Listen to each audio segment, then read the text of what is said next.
வணக்கம் astro Arunji channel நேர்களே, நான் உங்கள் அன்பான சயின்டிபிக் வேதிக் அஸ்ட்ராலஜர் அஸ்ட்ரோ அருண்ஜி பேசுகிறேன்.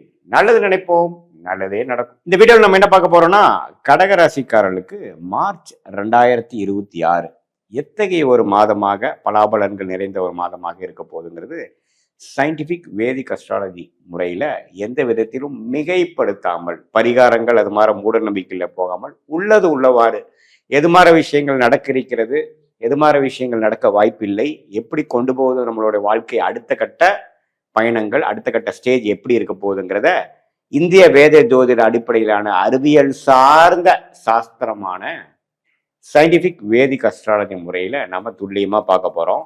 இப்ப பாருங்க, கடகராசிக்கு ஆண்டு கிரகமாகிய குரு 12ஆம் இடத்திலே இருக்கிறார், சனி 9ஆம் இடத்துல இருக்கிறார், ராகு பாருங்க 8ஆம் இடத்துல இருக்கிறார், கேது 2ஆம் இடத்துல இருக்கிறார். இந்த மார்ச் மாசம் என்ன நடக்குதுன்னு பாத்தீங்கன்னா, சூரியன், ராகு, செவ்வாய், அதே மாதிரி புதன், இந்த 4 கிரகமும் 8ஆம் இடத்துக்குள்ளே போகிறார். நல்ல வேளை குருவின் பார்வையும் பெறுகிறார். சுக்கிரன் பாத்தீங்கன்னா 9ஆம் இடத்திலும் சனி 9ஆம் இடத்திலும் இருக்கிறார். சோ இந்த மாதிரி ஒரு 4 கிரகம், அது குறிப்பா ராகுவோட சூரியன் சேர்வது நல்லதில்லை. ஸோ அதே மாதிரி செவ்வாயும் சேர்வது நல்லதில்லை. ஸோ இது மாதிரி ஒரு காலகட்டம் கடகராசிக்காரர்களுக்கு கொஞ்சம் அழுத்தங்களை கொடுக்கக்கூடிய அமைப்பு, மென்டல் ஸ்ட்ரெஸ், டிராவலிங்ல இருக்கிறப்போ கொஞ்சம் நம்ம கேர்ஃபுல்லா போகக்கூடிய அமைப்பு, கொஞ்சம் கவனம் சிதறினாலும் பிரச்சனை ஆகுங்கிற மாதிரி ஒரு அமைப்பு, இது எல்லாமே கொடுக்கக்கூடிய ஒரு விஷயம்தான் பார்த்தீங்கன்னா இந்த கோச்சார அமைப்பாகிய கடகராசிக்கு 8ஆம் இடத்தில் இருக்கக்கூடிய சூரியன், செவ்வாய், ராகு, புதன். ஸோ அதனால முதல் 15 நாட்கள் 2 வாரங்கள் கடகராசிக்காரர்கள் கவனம் தேவை. மிகவும் கவனமாக இருக்கணும். நீங்க இன்வெஸ்ட் பண்ற விஷயமா இருந்தாலும் சரி, டிராவலிங் விஷயமா இருந்தாலும் சரி, உங்களுடைய உத்தியோகம், படிப்பு, வேலை, தொழில், எந்த ஒரு விஷயத்திலும் கவனமாக இருக்கக்கூடிய அமைப்புகள் இருக்கு. சில இடத்துல ஃபயர் ஆக்சிடென்ட் ஆகிறது, சில பிரச்சனைகள் வருது. ஏன்னா கிரகணம் நடக்குகிறது. கிரகணங்கள் உங்களுக்கு கொஞ்சம் பிரச்சனைகள் கொடுக்கக்கூடிய அமைப்பு இருக்கு. ஏன்னா உங்களுக்கு மார்ச் 1ஆம் தேதியே பார்த்தீங்கன்னா சூரியனும் ராகும் பக்கத்தில் இருக்காங்க.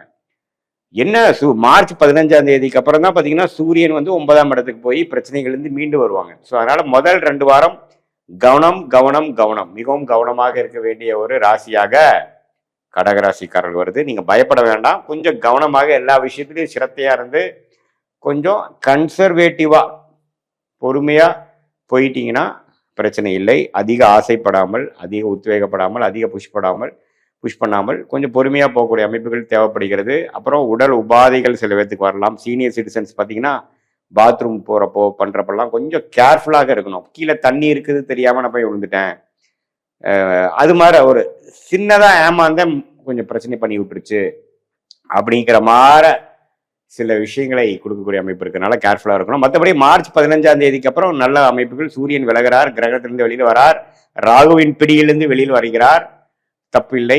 அப்பவும் பார்த்தீங்கன்னா செவ்வாய் இன்னுமே ராகுவோட சேர்ந்து இருக்கிறதுனால மாதம் முழுவதும் கொஞ்சம் கவனமா இருக்கணும். பட் மார்ச் 15க்கு அப்புறம் சில விஷயங்கள் பாசிட்டிவாக இருக்கிறது. இதுதான் நீங்க தொழிலதிபர்களா இருந்தாலும் சரி, இல்லத்தரசிகளா இருந்தாலும் சரி, அரசு வேலையில் இருக்கிறவங்களா இருந்தாலும் சரி, மெயினா அரசு வேலையில் இருக்கிறவங்களா பார்த்தீங்கன்னா ரொம்ப கேர்ஃபுல்லா இருக்கணும். அதாவது உங்க மேல ஒரு கெட்ட பேர் வரக்கூடிய அமைப்போ, ஏதோ உங்க மேல ஒரு மெமோ வர மாதிரியோ, ஒரு கம்ப்ளைண்ட் ஆகிற மாதிரியோ, திடீர்னு ஒரு அரசு பிரச்சனைகள் உங்களுக்கு சில நேம் ஸ்பாயில் ஆகிற மாதிரியோ, அது மாதிரி விஷயங்களுக்கு வர வாய்ப்பு இருக்கு. ஸோ அதனால 2ஆம் வீடாக சூரியன் உங்களுக்கு வருவதனால கொஞ்சம் குடும்பம், தனம், வாக்குஸ்தானத்திலையும் கேர்ஃபுல்லா இருக்கும். நீங்க பேசுற பேச்சு கொஞ்சம் கரெக்டா இருக்கா, யாருக்கிட்ட என்ன பேசுகிறோம், கரெக்டாக கம்யூனிகேஷன் பண்ணுறோமா, இமெயில் பண்ணுறப்ப கரெக்டாக பண்ணுறோமா, எல்லாமே கொஞ்சம் தெளிவாக பார்த்துக்கக்கூடிய அமைப்பு இருக்குது. மற்றபடி பார்த்தீங்கன்னா முன்னேற்றங்கள் உண்டு. கடகராசிக்காரர்கள் அஷ்டம சனியிலேருந்து மீண்டு வந்ததுக்கப்புறம் இப்போ நல்லா வந்துட்டு இருக்கீங்க. அடுத்த வரக்கூடிய மாதங்கள்லாம் கொஞ்சம் பரவாயில்ல. இந்த மார்ச் மாதம் மட்டும் கொஞ்சம் கண்ட்ரோலாக, கொஞ்சம் விவேகமாக இருந்து விட்டீர்கள் என்றால் அடுத்து வரக்கூடிய மாதங்கள் கொஞ்சம் நன்றாக இருக்கிறது.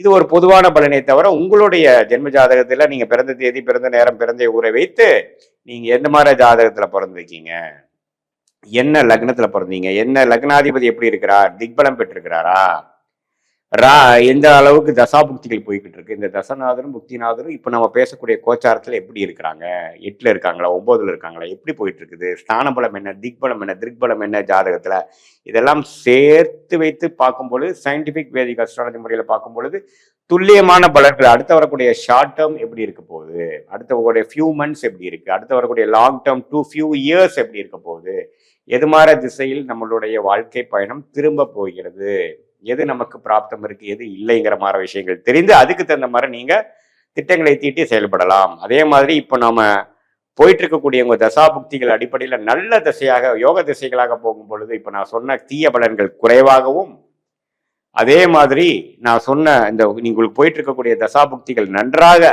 இல்லாமல் கொஞ்சம் சுமாரான தசைகளாக பிரச்சனைக்குரிய தசைகளாக போகும் பொழுது நான் சொன்ன இது மாதிரி ஒரு பிரச்சனைக்குரிய பலன்கள் தீமையான பலன்கள் கொஞ்சம் அதிகமாகவும் இருக்கக்கூடிய அமைப்புகள் கண்டிப்பாக உண்டு.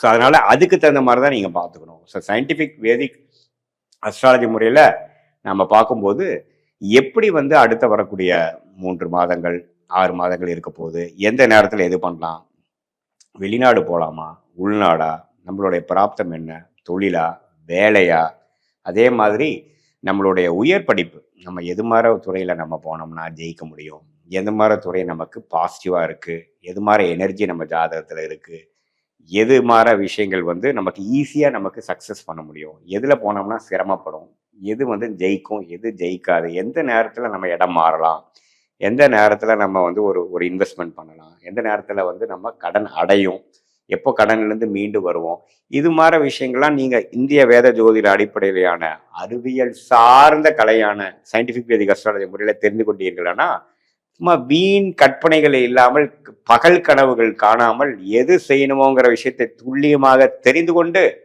எந்த நேரத்தில் அது நடக்கிறதுக்கு வாய்ப்பு இருக்குது சாமிங்கிறதை தெரிந்து கொண்டு அதுக்கு தகுந்த மாதிரி சோர்வாகாமல் சோம்பேறித்தனமாகாமல் எந்தெந்த நேரத்தில் எப்படி உத்வேகமாக செய்யணுங்கிறத செய்து அது மூலமாக உங்களுடைய பலனை இரட்டிப்பாக்க உங்களால் கண்டிப்பாக இந்திய வேத ஜோதிட அடிப்படையிலான அறிவியல் சார்ந்த கலையான தெய்வ சாஸ்திரமான இந்த சயின்டிஃபிக் வேதிக் அஸ்ட்ராலஜி முறை மூலமாக உங்களுக்கு ஃபர்ஸ்ட் என்ன கிடைக்கும்னா கிளாரிட்டி கிடைக்கும். கிளாரிட்டி கிடைச்சாவே பாதி கிணறு தாண்டிட்டு. ஏன்னா நம்ம கிளாரிட்டி இல்லாம தான் பல விஷயங்கள் பண்ணி மாட்டிக்கிறோம். சிறு குழந்தையா இருந்தாலும் சரி, சிறு வயதினராக இருந்தாலும் சரி, நடுத்தர வயதினராக இருந்தாலும் சரி, தொழிலதிபர்களாக இருந்தாலும் சரி, சீனியர் சிட்டிசனாக இருந்தாலும் தேவையற்ற நேரத்தில் தேவையில்லாத ஒரு விஷயத்தை சொல்லி போய் மாட்டிக்கிறோம். சில பேர் பார்த்தீங்கன்னா ஸ்டாக் ட்ரேடிங் அதில் போய் மாட்டிக்கிறாங்க. சில பேர் யாரையோ நம்பி பணத்தை கொடுத்து ஏமாந்துடுறாங்க. சில பேர் உடல் உபாதைகள் உடம்பை சரியா பார்த்துக்காம உடல் உபாதைகளில் போய் மாட்டிக்கிறாங்க. அதுக்கப்புறம் அது மீண்டு வர்றதுக்காக கஷ்டப்படுறாங்க.